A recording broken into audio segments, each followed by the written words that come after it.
नमस्ते दोस्तों। आज सुनिए, आखिर दोषी कौन है। एक दिन रूपी मोहल्ले के ही रामू के साथ भाग गई। इसके बाद तो जितने लोग उतनी तरह की बातें होने लगी। अधिकतर लोग रूपी के माता पिता को ही इसका दोष दे रहे थे। मामला लड़की के भागने का था, इसलिए रूपी के पिता ने पुलिस में रिपोर्ट दर्ज करा दी थी। करीब 1 महीना बीत गया। काफी दौड़ धूप और खोजबीन के बाद भी उन दोनों का कुछ पता नहीं चला। सब हैरान थे। आश्चर्य की बात तो यह थी कि रामू शादीशुदा था। इसके बावजूद भी उसने ऐसा काम किया था। रामू और रूपी शहर से दूर चले गए थे। वे कहाँ चले गए, यह बात मोहल्ले का कोई भी व्यक्ति नहीं जानता था। बेटी की हरकत से रूपी के माता पिता अपने संबंधियों, मोहल्ले वालों और समाज की दृष्टि में गिर चुके थे। वे किसी को मुंह दिखाने लायक नहीं थे। लोग उनके सामने ही उन्हें ताने देते थे। इससे उनका घर से निकलना दूभर हो गया था। ऐसे में वे बेचारे कर भी क्या सकते थे। लोगों की तरह तरह की बातें सुनने को वे लाचार थे। अचानक एक दिन सुनने में आया कि रामू और रूपी जयपुर में पकड़े गए हैं। मोहल्ले के एक प्रोफेसर माथुर ने जयपुर में अपने रिश्तेदार भरत माथुर के घर रामू और रूपी को देख लिया था। फिर क्या था, उन्होंने इस बात की सूचना पुलिस को दे दी तो पुलिस ने रामू और रूपी को पकड़ लिया था। पुलिस ने रूपी को तो उसके माता पिता के घर पहुंचा दिया, जबकि रामू को हिरासत में ले लिया। रामू को उम्मीद थी कि रूपी कभी भी उसके खिलाफ बयान नहीं देगी, क्योंकि वह उसके साथ करीब 6 महीने पत्नी की तरह रही थी। पर बात एकदम इसके विपरीत निकली। रूपी ने अपने माता पिता की भावनाओं और दबाव में आकर कोर्ट में अपने प्रेमी रामू के खिलाफ ही बयान दिया था।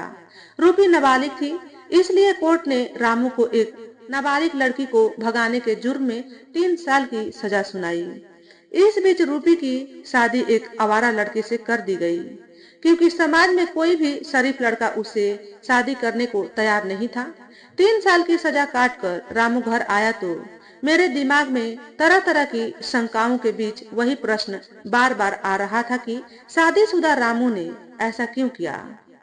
मुझे उस पर रह रह कर गुस्सा भी आ रहा था, क्योंकि रामू को मैं बचपन से जानता था। वह एक चरित्रवान और शरीफ लड़का था। सब उसका सम्मान करते थे। फिर उसने ऐसा नीच कार्य क्यों किया, यह हकीकत जानने के लिए एक दिन मैं उसके घर चला गया। कहो भाई, क्या हालचाल है, मैंने पूछा। हाल तो ठीक है, पर चाल खराब हो गई है, उसने टूटे दिल से कहा। तुम अपना हाल बताओ।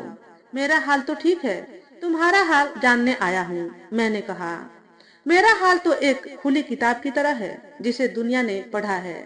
तुमने भी पढ़ा होगा, एक मायूसी मिश्रित लंबी आह भरकर रामू ने कहा, और सुनने में न जाने क्या खोजने लगा। रामू की इस आह में कितनी विवशता, कितनी कसक और कितनी दुख भरी वेदना थी, यह मैं खुद देख रहा था। वह आंखों में छलक आए आंसुओं को रुमाल से पोंछने लगा। उसके छलकते आंसू रुमाल के धागों में विलीन हो गए। छोड़ो बीती बातों को, मैंने सांत्वना देते हुए कहा। यह भी एक संयोग है, उसने आगे कहा। तुम तो जानते ही हो कि मेरी शादी हुए करीब 6 साल हो गए हैं, परंतु हम दोनों के जीवन में कोई फूल नहीं खिला। तुम्हारी भाभी के प्यार का साथ ही मेरे जीवन का सर्वस्व था। मैं सुखी था, प्रसन्न था, परंतु वह न जाने क्यों अंदर ही अंदर घूरती रहती थी। उसका सौंदर्य, उसका स्वास्थ्य धीरे धीरे उससे दामन छुड़ाने लगा था। मैंने इस राज को जानने का बहुत प्रयत्न किया। एक दिन तुम्हारी भाभी ने विनीत भाव से कहा, कितना अच्छा होता कि हमारे आंगन में भी बच्चा होता। यह सुनकर उस दिन से मुझे भी अपने घर में बच्चे का अभाव अखरने लगा। डॉक्टर ने तुम्हारी भाभी का परीक्षण करने के बाद बताया कि यह कभी मां नहीं बन सकती। इस बात से वह बड़ी दुखी हुई। उसने मुझे दूसरी शादी के लिए प्रेरित किया, लेकिन मैंने शादी करने से साफ मना कर दिया। उस दिन से मैं उसे और अधिक प्रेम करने लगा। जिससे वह इस मानसिक दुख से छुटकारा पा सके। लेकिन वही होता है जो मंजूर खुदा होता है।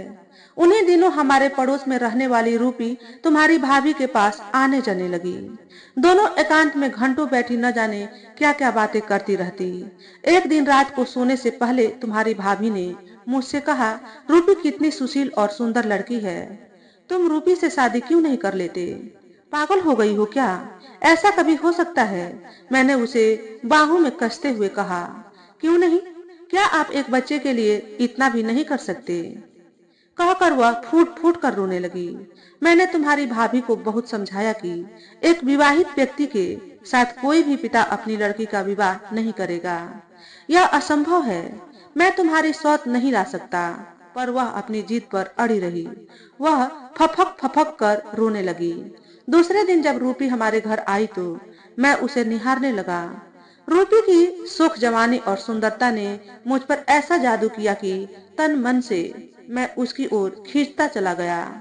तुम्हारी भाभी ने हमें संरक्षण दिया और हमारे प्रेम को पलने के लिए अनुकूल वातावरण तैयार किया।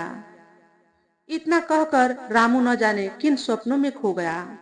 थोड़ी देर चुप रहने के बाद वह फिर कहने लगा, रूपी मुझसे शादी करने के लिए तैयार थी, लेकिन मैं उसके माता पिता से यह सब कहने का साहस नहीं कर सका। रूपी मुझसे जिद करती रही और मैं टालता रहा। एक दिन शाम के समय रूपी जब हमारे घर आई तो उसने कहा, रामू, ऐसे कब तक चलेगा? चलो हम कहीं भाग चलें। यह सुनकर मैं कांप उठा। रूपी मुझे देखती रही और हंसती रही। उसने फिर कहा, बस 1 साल की बात है, एक बच्चा हो जाएगा तो हम लौट आएंगे। उसके बाद पिताजी भी मजबूर होकर मेरी शादी तुम्हारे साथ कर देंगे। कहकर उसने अपना चेहरा मेरे सीने पर रख दिया। रामू न जाने किन ख्यालों में खो गया। मैं भी कहीं खो चुका था। मेरे कंधे पर हाथ रखते हुए रामू ने आगे कहा, लेकिन स्वप्न साकार नहीं हुए। हम दोनों जोधपुर छोड़कर जयपुर भाग गए और दोस्त भरत के यहाँ रहने लगे। 6 महीने बाद हम पुलिस द्वारा पकड़े गए। तुम्हारी भाभी की चिरपोषित अभिलाषा भी एक स्वप्न बनकर रह गई। इतना कहकर वह चुप हो गया।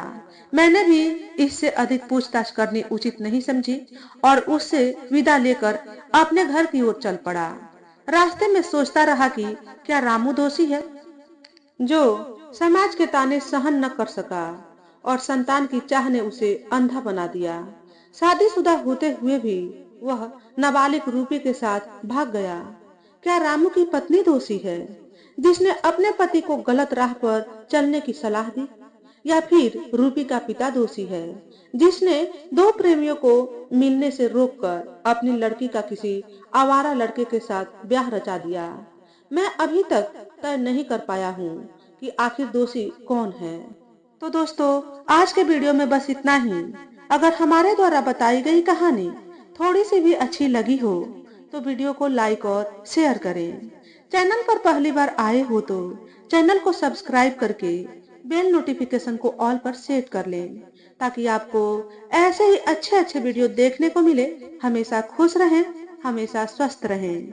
वीडियो देखने के लिए आपका बहुत बहुत धन्यवाद।